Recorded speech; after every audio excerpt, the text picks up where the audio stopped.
Liyayikhetha igumgedlela inkosi enkulu uBhombela esitimela samampondo. Baba mkhulu phakathi ame. uShembe wayesezenzile impela izimanga, njengoba wayekwazi ukuzwa ulimi lezilwane.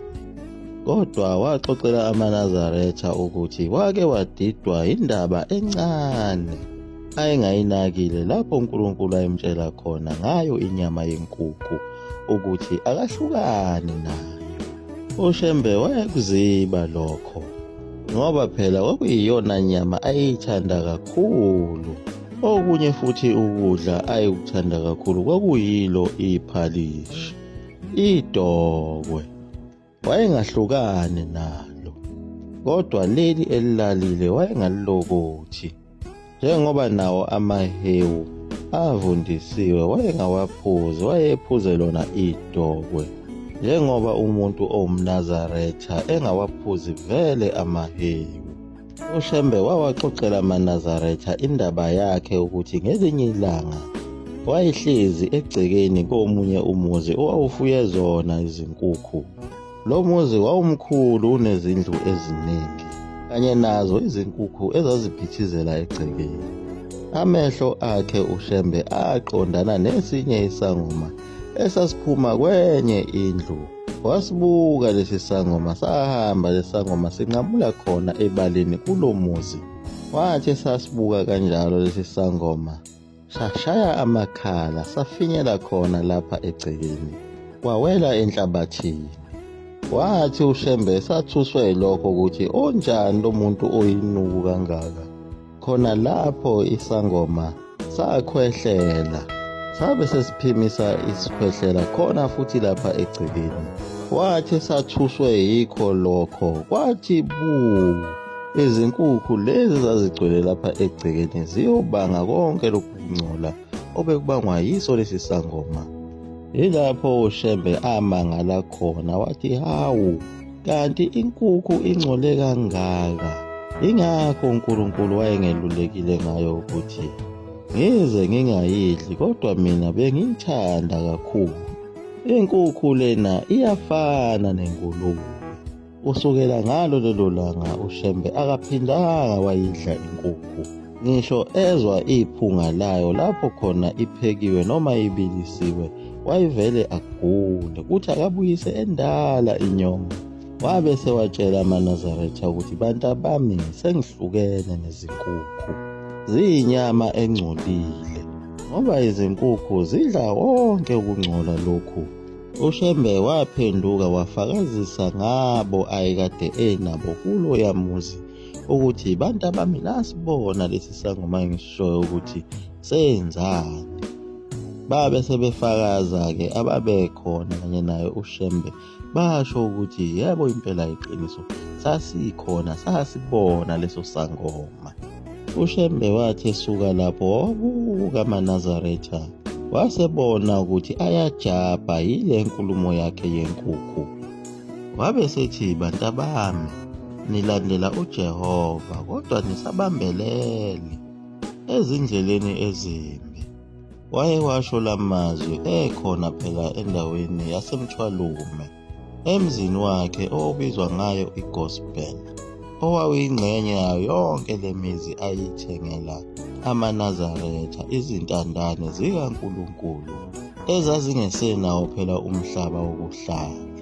Kodwa uShembe ebona ukudumala kwawo amaNazaretha, wabona ukuthi njengoba abantu abamnyama bethethelwe yonke into yabo ngabamhlophe, namasimu abo aseyingcosana, nezinkomo nezimbuzi zabo zazikade zithathwe yibo phela abelungu. Izinkukhu lezi kwakuyizona abasebephila ngazo. Wawubona lokho ukuthi bakhaliswa yiko ukuthi phela bazobulawa indlala. Waba esebaluleka-ke ngakho ukuthi kungcono bantabami, inkukhu lena niyivalele emahhokweni enu, ukuze phela ingaphumi ukuyodla onke lamanyundululu. Noma niyiphakele phakathi ingaphumi, noma niyinika amanzi, ninike isehhokweni layo.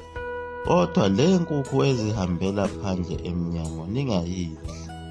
avusa amakhanda kancane amaNazaretha ngayo injabulo yokuthi asevumelekile ukuthi angayidla inkukhu. Njengoba nangaso isikhathi sokuya khona emhlanganweni oyingcwele kaNkulunkulu entabeni inhlangakazi, wake wawatshela uShembe amaNazaretha ukuthi angaliphuzi itiye ngaso isikhathi somhlangano oyingcwele kaNkulunkulu kuzoyiwa entabeni. Ngaleso sikhathi uShembe wayesahamba yena kuqala khuphuke intaba, bese amaNazaretha elandela ngemuva. Yilapho wathi uShembe sefika khona entabeni wathi uNkulunkulu kuye, aphi amaNazaretha? Wathi uShembe ayeza asethempelini.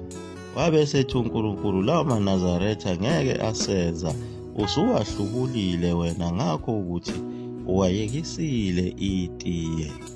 Wethuka kakhulu uShembe ngaleso sikhathi ukuthi umsebenzi wakhe omkhulu kangaka ukuhlanganisa amaNazaretha usuzofa ngenxa yalo itiye. Ilapho wathumela khona umbiko khona ekuphakameni ukuthi akuphekwe itiye libe liningi liphuzwe yiwo amaNazaretha. Uma esedelile ukuphuza itiye bese uyaphuma umhlangano oyingcwele kaNkulunkulu. Phela lokho kwakusho uShembe ngalo itiye ukuthi phela itiye liwumuthi. Njengoba amaNazaretha ayengavumelekile ukudla yona imithi yesintu kanye nayo imithi yabelungu yasentshonalanga njengoba ayengajovi. Manje nalo itiye ukukhandeka kwalo kuyingxubevango yayo imithi osuke ungayazi. Kodwa ngoba itiye lase libusiswe uye uNkulunkulu umnikazi wezinto, kwabe sekuyalunga.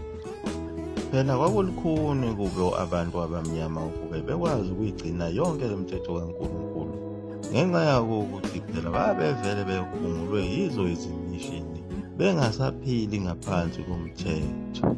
Ingakho uShembe wayebuye bakhalele kuye uNkulunkulu ukuthi athi ukubaxegisela mbijana.